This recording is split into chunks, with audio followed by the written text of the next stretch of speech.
शेकापला अखेरचा रामराम करत असंख्य नागरिकांचा शिवसेनेत प्रवेश, धरणवाडी व सानीवाडी येथील असंख्य ग्रामस्थांचा पक्षप्रवेश। गेली अनेक वर्षापासून तालुक्यासह आंबेपूर कुर्डूस जिल्हा परिषद मतदारसंघावर शेतकरी कामगार पक्षाची सत्ता होती, परंतु 50 वर्ष होऊन देखील यांना रस्ते, पाणी, लाईटची व्यवस्था करता आली नाही। तर ते कसले पुढारी यांनी तर स्वतःचे खिसे भरले, असा खोचक टोला शिवसेना जिल्हा प्रमुख राजाभाई केनी यांनी धरणवाडी इथं झालेल्या पक्षप्रवेश कार्यक्रमाप्रसंगी दिला। विकासापासून वंचित राहिलेले आदिवासी ठाकूर समाज आता मोठ्या आशेने शिवसेना पक्षात प्रवेश करतात। रस्ते, पाणी, लाईट असे मूलभूत प्रश्न असल्यानं ते तातडीनं सोडवण्यासाठी जिल्हा प्रमुख राजाभाई केनी यांनी सुरुवात केली।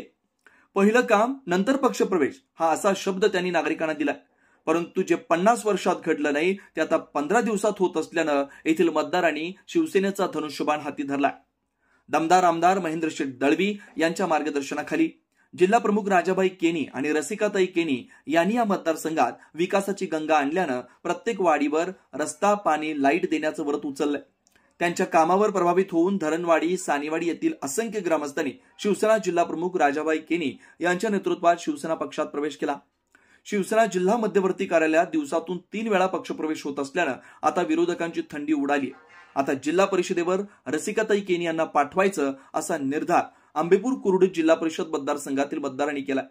यावेळी धरणवाडी येथील तुळशीदास पाटील, सत्यवान पाटील, विलास पाटील, सुरेश वावेकर, उमेश पाटील, शशिकांत पाटील, संजय ठाकूर तसेच सानेवाडी येथील गणपत वारगुडे, एकनाथ वारगुडे, चाह्या वारगुडे, दत्ता वारगुडे, रवींद्र वारगुडे, संदेश वारगुडे, संतोष वारगुडे, चंद्रकांत ठोंबरे, दिनेश वारगुडे यांच्यासह असंख्य ग्रामस्थ व महिलांनी पक्षप्रवेश केला। शिवसेनेचे मुख्य नेते आदरणीय एकनाथजी शिंदे साहेब यांची जे काम करण्याची जी पद्धत आहे आणि त्या काम करण्याच्या पद्धतीवर ज्या प्रेरित होऊन किंवा त्याही जो राज्य सरकारकडून जो निधी देण्याचा प्रयत्न केलेला आहे, मग तो गाव, वस्ती, शहर, खेडेगाव असू द्या, आदिवासी वाडी असू द्या, या सर्व गावामध्ये विकासाचा जो निधी देऊन ज्या गावाचा या विभागाचा विकास करण्यासाठी आमदार महेंद्रशेठ दळवी यांच्या नेतृत्वाखाली आम्ही जो प्रयत्न करत आहे आणि आज आम्ही बघितलं तर अनेक लोक या विभागातीलच नव्हे तर अख्ख्या तालुक्यामधून अनेक लोक पक्षप्रवेश करण्यासाठी आमदार महेंद्रशेठ दळवी साहेब असू द्या किंवा जिल्ह्याचा शिवसेना जिल्हा मध्यवर्ती कार्यालय असू द्या, या कार्यालयामध्ये रोजचे अनेक पक्षप्रवेश होत आहेत।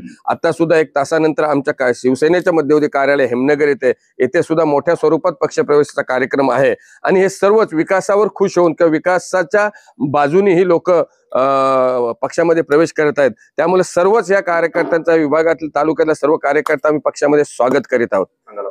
बरेचशे वर्षात शगा पक्षामध्ये काम केलं मी, म्हणजे गावातला कार्यकर्ता होतो, परंतु काय आमचं काम ते केलेलं नाही जास्त काहीच कुठलं।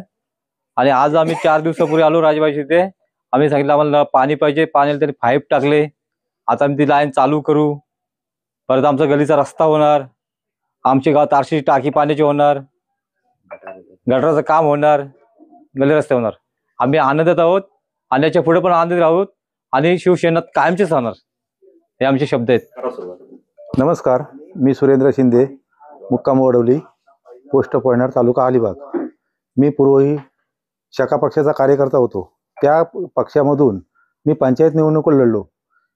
ती निवडणूक लढत असताना मला पक्षाने फक्त अधिकृत उमेदवारी दिली, पण त्याच्या उमेदवारी दिली त्याच्या मागे एकही मला कसली मदत अजिबात कसलीच मदत नाही केली, नाही पैशाची केली, नाही कसली केली।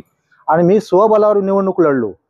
मला असा प्रसंग आला त्यावेळेला का माझ्याकडे पैसा कमी पडला, त्याच्यानुसार मला मी बैलगाडी शर्यतीला आखलाचो। त्या क्षेत्रामध्ये माझी गाडी पळायची, त्या क्षेत्रामधला माझा जो बैल चांगला पळणारा बैल तो मी कमीत कमी किमतीमध्ये विकून आणि माझ्या घरची 1-2 म्हशी विकून मी तो राजकारण केला। आणि तो राजकारण करत असताना माझी खाली 2 सीट संकेतचे वडील उल्हास पाटील यांच्या विरोधात मी निवडणूक लढत होतो।